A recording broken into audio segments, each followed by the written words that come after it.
Just time waste मेरे लिए था और कुछ नहीं था।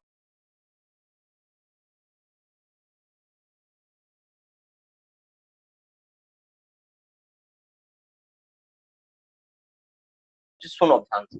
तो बेंच बाबू, ओपन कास्ट में जो बेंच होता है ना, अब मैं अपना कोर सब्जेक्ट पे आ रहा हूँ, ठीक है, अब मैं पढ़ा रहा हूँ, ठीक है। इससे पहले जस्ट टाइम वेस्ट मेरे लिए था और कुछ नहीं था। देखो, तो ये जो बेंच होता है ना, टोटल बेंच 4 तरह का बेंच होता है। क्या क्या बेंच हो सकता है? एक होता है सॉफ्ट बेंच। सॉफ्ट, सॉफ्ट मतलब क्या हो गया, जैसे एलुवियल हो गया, एलुवियल हो गया, सैंड हो गया, मोरम हो गया, इस तरह का चीज जो सॉफ्ट, एकदम एकदम सॉफ्ट है ना, जो सॉफ्ट पार्ट है कोई चीज का, उस तरह का एक बेंच ऐसा बन सकता है, सॉफ्ट एक हो सकता है। दूसरा नंबर क्या हो सकता है? हार्ड एंड कॉम्पैक्ट बेंच हो सकता है, हार्ड, ठीक है, and compact bench. Hard and compact कहने का मतलब क्या है? जैसे आपका मान लो कि कोई तरह का रॉक का मैं नाम बताता हूं, आपको समझ में आ जाए। मान लो कि आपका सैंड स्टोन है, सैंड स्टोन, सैंड स्टोन है, ठीक है।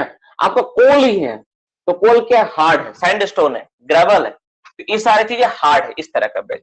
तीसरा एक बेंच का पार्ट होता है, इसमें होता है, ठीक है, सो कलर में चेंज कर दो क्या? अच्छा, रेड से लिखते हैं। देखो, तीसरा एक क्या हो सकता है? मान लो आप मैनुअल ओपन कास्ट वर्किंग कर रहे हो, मैनुअल, तो मैनुअल ओपन कास्ट वर्किंग में करोगे ना बाबू, तो मैनुअल, देखो ये जैसे आप देखे ना, सॉफ्ट एंड हार्ड, तो ये दो तरह से होता है, ये दो पार्ट में आता है। जैसे देखो, ये दोनों का दोनों डेटा में दो पार्ट में, अगर मैनुअल तरीके से करोगे मैनुअल, तो उसका अलग आएगा, और मैकेनाइज तरीके से करोगे तो उसका अलग आएगा। तो हम लोग देखेंगे कि ये दोनों दिल्ली दो ही तरह का है, तो इसको अलग से नहीं लिखते हैं। और तीसरा एक पार्ट आता है, जिसको हम लोग बोलते हैं ओबी बेंच। क्या बोलते हैं हम लोग? ओबी बेंच, उसको बोलते हैं ओबी बेंच, है ना, ओबी बेंच। अब ओबी बेंच क्या, तो थोड़ा जान लेते हैं। जैसे मान लो बाबू, आप तो ड्रिलिंग ब्लास्टिंग के, तो ड्रिलिंग ब्लास्टिंग करने के बाद जो आपको ओबी बना, ओबी का एक बेंच बना है। अब ओवरबर्डन, जिसको स्पॉइल बैंक बेंच बोलना ज्यादा अच्छा है, स्पॉइल बैंक समझ में आएगा। देखो, स्पॉइल बैंक ये बोलते हैं हम लोग, ठीक है, स्पॉइल बैंक, स्पॉइल बैंक बोलता है, ठीक है। या ओबी डंप बोलेंगे इसको हम लोग ना, ओबी डंप बोलेंगे, ज्यादा बेहतर है, ज्यादा समझ में आएगा। तो और इसमें अंतर समझ में आएगा। ये वाला मेनली, यही वाला हार्ड एंड कॉम्पैक्ट को ही ओबी बोला जाता है। तो यहाँ पे आप देख रहे हो स्पॉइल बैंक या ओबी डंप बेंच जो देख रहे हो डियर स्टूडेंट्स, ये क्या है? तो जहां पर आप ओबी को जो ब्लास्टिंग किए, ब्लास्टिंग करने के बाद जो मटेरियल को ले डंप करो किसी जगह, तो उसका एक बेंच बन जाएगा, है ना। डंपिंग के कारण जो बेंच बनेगा, तो डंप के कारण जो बेंच बनता है वो एक तरह का बेंच हो गया, एक हार्ड एंड कॉम्पैक्ट वाला हो गया और एक सॉफ्ट वाला हो गया। तो मोटा मोटी देखा जाए तो 3 तरह का बेंच होता है। तो वो ध्यान से सुनो, देखो ध्यान से, टॉपिक समझ में आ जाएगा पूरा का पूरा, बात क्या है, कहानी क्या है। अभी मैं पढ़ाने स्टार्ट किया, ठीक है ना। तो यहाँ पे मोटा मोटा हमको समझ में आया, जो बेंच होता है मेनली 3 तरह का होता है। एक होता है सॉफ्ट वाला, एक हार्ड वाला, और एक स्पॉइल बैंक ओबी बेंच होता है। तो सॉफ्ट वाला क्या है? सॉफ्ट वाला मतलब एलुवियल, सैंड, मोरम, ये सब चीज का हो गया सॉफ्ट। हार्ड वाला क्या हो गया? जैसे आपका ओबी का बेंच हो गया, हार्ड एंड कॉम्पैक्ट है, सैंड स्टोन है, कोल है, ये सब क्या है? हार्ड एंड कॉम्पैक्ट है। और एक क्या होता है? स्पॉइल बैंक बेंच होता है, ठीक है। अब ये जो देख रहे हो आप, जैसे आप अब डिपेंड करता है आपको वर्किंग क्या। सपोज मान लो डियर स्टूडेंट्स, आपका वर्किंग क्या? मैनुअल ओपन कास्ट, है ना, मैनुअल है। तो मैनुअल के केस में इसका साइज और इसका साइज अलग अलग आएगा। अगर आप मैकेनाइज करोगे तो इसका साइज और इसका साइज अलग अलग आएगा। तो हम लोग क्या करेंगे, देखो, अब आपको बेंच के बारे में जानना है। तो आप अगर मान लो कि मैनुअल में क्या होगा, मैकेनाइज में क्या होगा, ठीक है, ओबी में क्या होगा, सॉफ्ट में क्या होगा, स्पॉइल बैंक में क्या होगा, अगर आप इतना चीज को समझ ले तो जान जाते हो, है ना। तो सब क्लियर है? हाँ बिठून, हेलो। अरे बोल रहे थे कि हम लोग में एक्सीडेंट कैसे हुआ था, क्या हुआ, उसमें फायर लग गया? देख, हम लोग में फायर में काम चल रहा है। अच्छा, तारमी में, ठीक है, फायर एरिया में काम हो रहा है फिर।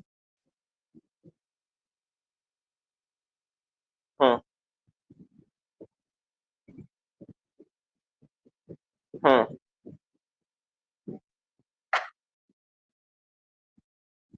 अच्छा अच्छा अच्छा, पैर दबा गया था उसका। चल, देख के एकदम पूरा कितना भयानक स्थिति लग रहा है उसको। अच्छा, ठीक। ज्यादा झमेला में लगा कुछ हो गया? हाँ, अच्छा, समझ गया। ठीक है ठीक है ठीक है। टीपीओ साहब लोग गए थे? हाँ। अच्छा।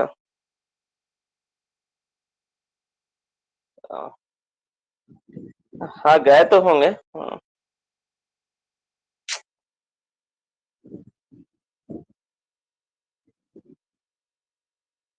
वो तो समझ में आ रहा है। नहीं, हम लोग जो पोजीशन देखे ना, मतलब जो वीडियो फोटोज वगैरह जो मिला है, किसी का भी देख के मतलब ये हो जाएगा यार। हाँ, तो देख रहा है एकदम पूरा उसको बॉडी तो एकदम वैसे। ना, मुझे जो फोटो स्क्रीन और फोटो जो मिला है ना, मतलब एकदम लाइव फोटो मिला उसका, जो देख के मतलब। हाँ, अच्छा ठीक है, भेज देंगे थोड़ा देर में। ठीक। अच्छा।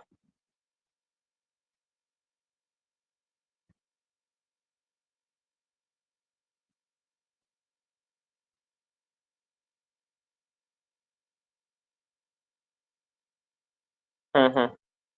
हम लोग का संतोष सर तो तारमी में ही है ना? हम लोग में तारमी में अनुराग सर है। तारमी में कोई है कि नहीं जान पहचान वाला? अच्छा ठीक। वही हम भी सुना, अनुराग सर का था तारमी में। अच्छा ठीक। ठीक है मैडम, ठीक है, चलो। अब ठीक, भेज देता हूँ। ठीक।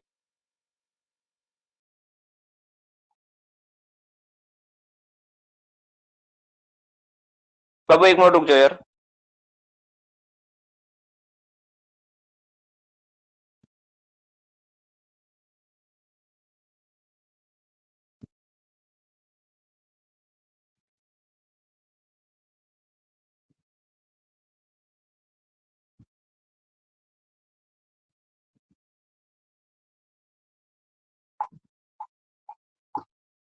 चलो ठीक है।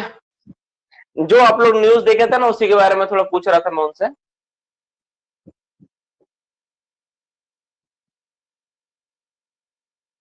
तो डियर स्टूडेंट देखो, तो अभी हम लोग क्या देखेंगे, हम लोग एक एक करके अगर सब चीज के बारे में जान ले तो मेरा टॉपिक खत्म हो जाएगा। कि मैनुअल में सॉफ्ट में क्या होगा, ओबी में क्या होगा, अगर ये सब चीज समझ में आए तो खत्म हो जाएगा ना। तो हम लोग क्या करेंगे, चार्ट के माध्यम से जानेंगे, ताकि आपका जो जो मेहनत हो घट जाए और आप इसको आसानी से कर पाओ। ठीक है, तो हम लोग एक एक करके सब चीज के बारे में जानेंगे। ठीक है, अब बहुत सिंपल तरीका से जानेंगे सब चीज के बारे में। लिखो, write the dimension of bench in manual open cast working. Heading दो, लिखो, राइट द, क्वेश्चन क्या है, बहुत इंटरेस्टिंग है। ठीक है, इस चार्ट को बना के रखना, राइट द, और आपको समझ में आ जाएगा क्यों बच्चे इतना कम मेहनत में रिजल्ट कर देते हैं। देखो ध्यान से देखो, dimension of bench, write the dimension of bench, bench in in manual open cast working. देखो ध्यान से, यहां पे आपको समझ में आ जाएगा।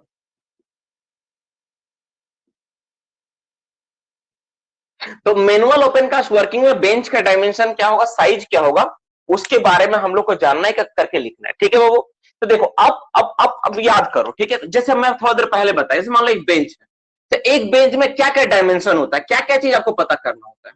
तो मेनली एक बेंच में तीन चीज होता है बाबू, एक इसका हाइट, दूसरा इसका चौड़ाई, और तीसरा इसका स्लोप एंगल। इसके अलावा कुछ नहीं जानना होता है। इसके अलावा क्या क्रस्ट मापोगे, क्रस्ट तो मापने का चीज है नहीं है, तो भी मापने का चीज नहीं, तो पॉइंट है।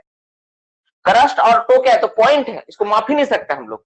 हम लोग केवल एक बेंच में तीन चीज को माप सकते हैं। क्या क्या माप सकते हैं, इसका या तो हाइट को माप सकते हैं, इसका चौड़ाई को माप सकते हैं, इसका एंगल को माप सकते हैं। तीन डेटा को मापते हैं हम लोग, और वही तीनों के ऊपर हम लोग करके जानेंगे कि क्या क्या होता है, कैसा होता है। ठीक है, तो हम लोग जानेंगे कि, तो पहले एक बात तो जानना पड़ेगा कि मैनुअल ओपन कास्ट वर्किंग हो या कोई वर्किंग हो, तो जो बेंच होता है, तो बेंच कितना तरह होगा, दो तरह होगा। एक आपका क्या हो सकता है, जो बेंच होगा, जो बेंच होता है ना, दो तरह का मैं बताया अभी थोड़ा देर पहले। एक सॉफ्ट हो सकता है, या फिर सॉफ्ट रॉक का हो सकता है, एक हार्ड रॉक का हो सकता है ना, दो तरह का रॉक हो सकता है। हार्ड एंड कॉम्पैक्ट बोले थे और सॉफ्ट बोले थे। तो अगर मेरा सॉफ्ट है, ठीक है, और अगर हार्ड है, दो तरह होगा। तो सॉफ्ट के केस में कितना होगा, हार्ड के केस में कितना होगा, और क्या क्या डायमेंशन, ये सबसे इंपॉर्टेंट है। क्या क्या चीज हम लोग मापेंगे, फिर से बात करता हूं, देखो। तो एक नंबर आपको क्या बताया मैं, है ना, क्या क्या बताया, क्या क्या मापना हमको, बेंच का हाइट, विड्थ और स्लोप एंगल। क्या क्या, हाइट मापना है, विड्थ मापना है, ध्यान से, और क्या मापना, स्लोप एंगल मापना। बस यही तीन चीज तो मापना है। एक बेंच में तीन चीज तो होता है। और बेंच कितना तरह का होता है, दो तरह का होता है, एक सॉफ्ट हो सकता है, हार्ड हो सकता है। हार्ड रॉक का हो सकता है, या सॉफ्ट हो सकता है। इसमें हार्ड में कोल भी आता है मेरा, है ना, हार्ड में मेरा कोल भी आता है। तो अब जानते हैं कि हाइट कितना होना चाहिए कोई बेंच का। तो इसमें होगा dear student, not more than 1.5। कितना होगा, नॉट मोर देन 1.5 मीटर। आज का क्लास का सबसे इंपॉर्टेंट पार्ट। और यही वाला अगर हार्ड हो जाए तो कितना हो जाएगा, नॉट मोर देन, इसका दोगुना, कितना, नॉट मोर देन, ध्यान से, 3 मीटर। मतलब अगर आपका सॉफ्ट है तो 1.5 मीटर, और अगर हार्ड है तो कितना मीटर, 3 मीटर। कल का सारा डिस्कशन में सारे सवाल रहेंगे, बाबू ध्यान से नोट करते जाओ, है ना। कल हम लोग जब डिस्कशन करेंगे ना तो सारे क्वेश्चंस आपके डिस्कशन का पॉइंट बना हुआ रहेगा, इसलिए सब चीज को अच्छा ध्यान सुनो। तो सीधा कर देता यार, टेढ़ा टेढ़ा लग रहा है, ठीक है।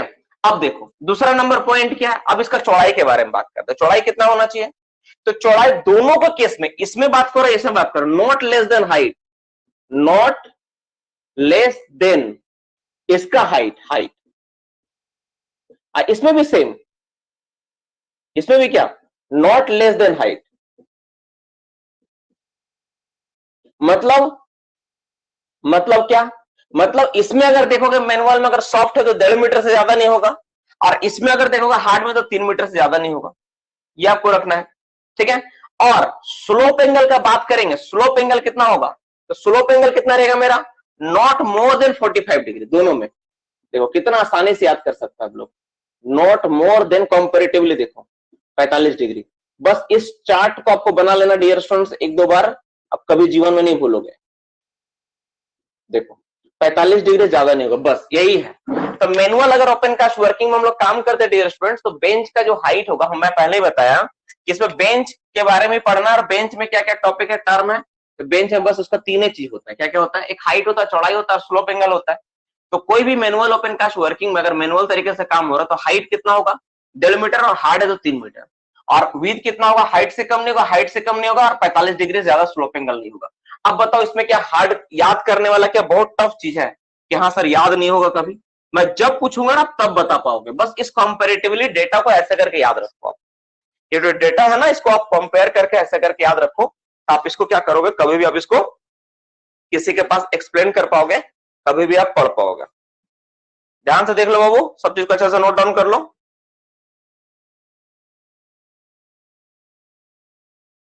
ठीक है। तो मोटा मोटी यहाँ पे आपको समझ में आ गया होगा।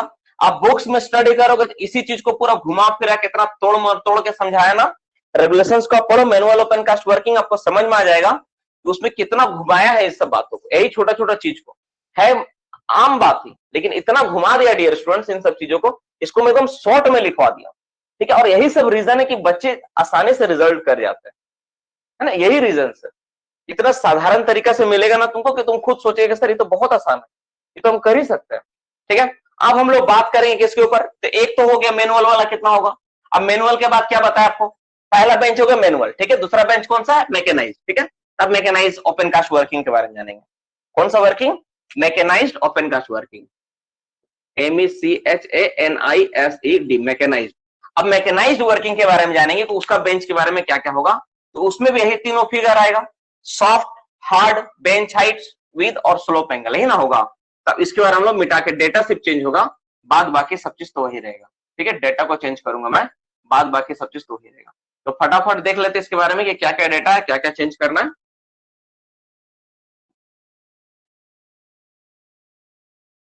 देख लो इसका भी एक चार्ट बना के हम लोग कर लेते जल्दी जल्दी,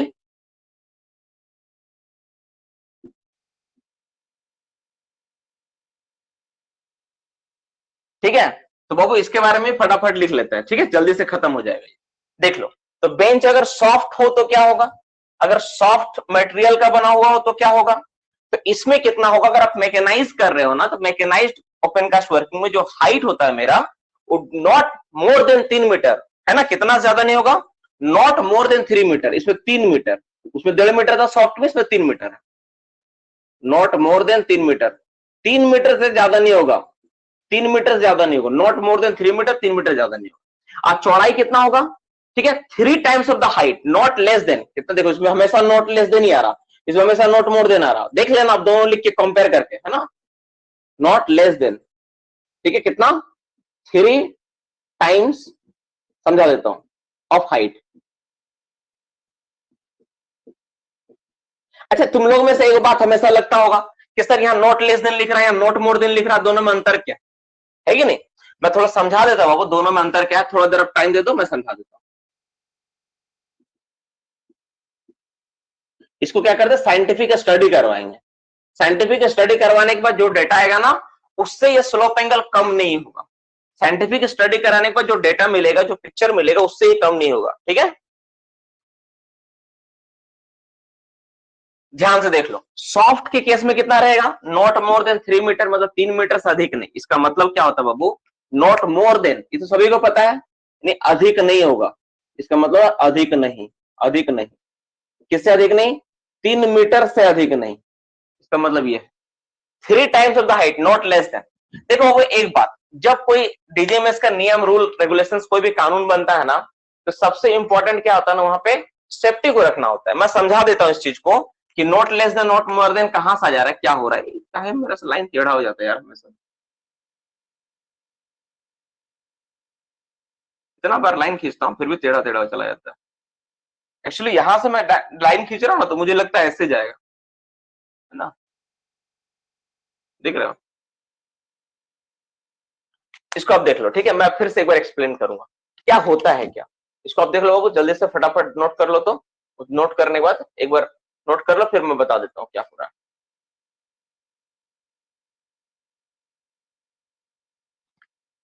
हो गया।